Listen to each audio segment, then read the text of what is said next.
So we can talk about engineering, farming and tyres. Bit of grain. I've got 1,000 tonne of barley still to sell. Okay. You want any? No. You got a horse? Okay, so we're here at Bob Jane in Sunbury. Happened to bump into these two, Larry and Jack, so we thought we'd have a chat about what's going on in life. Well, I reckon it's pretty handy. I've just come down from the farm up in the Mallee. Right at the same time the Ram needed new tyres. Yeah. So I've driven in here and I'm going to get some wheels and tyres. Yeah, we're going to give you some really good looking wheels, some monster wheels, and some new Yokohama GO16s. Sounds good. Desert type ones, they'll fang me out around the desert all right? They'll fang you out in the hills and the desert and the farm, just fine. A little bit of highway?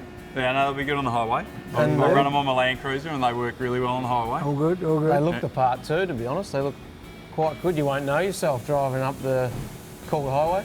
Nah. Now just lift that up. Check the new rims. There you go. They'll be old by the time we get them on. You cut with that sarcasm, mate. They'll be old by the time we get them on.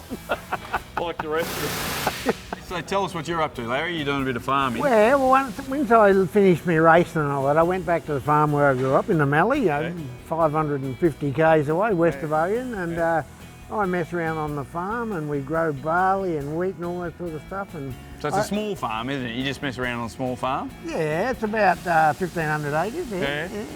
It's not big by big standards, but it's better than the backyard. Yeah. And it's a farm that's been in the family for 104 years now, from when we got it. Yeah. Old grandfather, chopped all the trees down or whatever you do way back then. Yeah.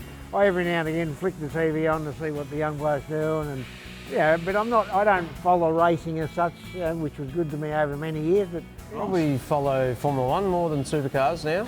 yeah, I love Formula One. I love watching it. For many years I didn't watch it because I had a little fang in Formula One way back in the mid-70s. But I watch it now, and I so much admire Verstappen. He's a guy who's head and shoulders for raw ability. He doesn't give a rat's what he says, but he's just got tremendous skill. He does, doesn't he? He's just consistently on top every time. You can put him first on the grid, he'll win. Put him last on the grid, he'll win. You can make his pit stop slow and he'll win. He can spin in the race and he'll still win. And he doesn't took them and he just gets on with it. I think that TV show has done wonders for Formula One because I've got 4 kids and they love it. Right, from 16 down to 6, they love watching it, and now they watch all the races. So that I'll segue into you, Jack. You're dabbling in a bit of racing lately. You've been doing some good runs. Done the supercars, enduros now every year since 2006. And then obviously 23 was the new generation cars. Been lucked out with a good team and a good driver in Erebus and Will Brown. It was our 3rd year together. We come so close to getting a podium at Sandown, but we finished 4th. And then Bathurst, we sort of got the wrong end of the pineapple in the pits with the double stacking and stuff like that, and we finished 7th or 8th. I think it was 8th now that I think about it. But I do still enjoy my racing, Rod.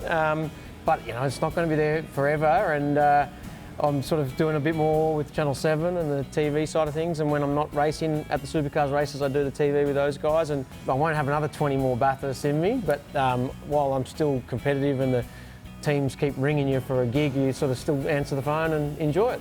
We've still got a few harvests you can do, it's about 5 weeks a year on the harvest. You can do all right with that. One of those Hoisler machines, the green one. Yeah, I've worked on harvest now every year since we started our deal with Scotty Lindener up there, which is 2012, and I've got to be honest, Rod, and I reckon you're going to agree with me, doesn't matter what you're driving, sometimes the slowest, biggest machinery is very therapeutic. Yes. I'm not saying I get my motor racing fix out of driving a harvester at 6 kilometres an hour, but it's still good thinking time and it's very therapeutic, so I do enjoy driving, and I'll be driving till I get buried, I think. Well, I think all of us probably would agree. For me, I've just got to be doing something with my hands. I've got a shed. So, I work in an office all day long, too many hours every week. And then my kids wonder what's wrong with me, go to the shed, whether I'm sorting nuts and bolts or doing something. My wife, Penny, will say, well, what did you do? And I said, I just sorted out some nuts and bolts. She said, what's wrong with you? Why would you want to do that? I go, it's very therapeutic. It's fantastic. It's truly fantastic. And And the light bulb moment for my daughter was we're sorting out all these nuts and bolts, and she just looks at me at one point and she goes, Dad, I get it. I'm like, what do you get? She goes, this just calms your soul, doesn't it? I'm like, that's right. But you know, I think anything driving a tractor, which I grew up on a farm, you know, or driving a bobcat, or you know, feeding out hay, or just doing anything that's sort of, you know, like that. You know, I guess it's different if we're not doing it for a living, but it's, you know, if you're doing it for a living, it's bloody hard work. But you drive anything and it's fun. Well, my turn to ask you now, Rod. I was rapt to see Bob Jane T-Marts supporting the Supercars telecast this year. Yeah. So how's T-Marts going sort of ahead of Christmas? And it's been an interesting year, you know. Like, I think COVID, you sort of look at 4 years in a row, and there's been some massive downs and some massive ups. You know, like COVID, from a retail point of view, was really difficult. Obviously, we could only, you know, it was down to we could only service an essential service provider, which meant we were open, which was fine. You know, looking after people that need looking after.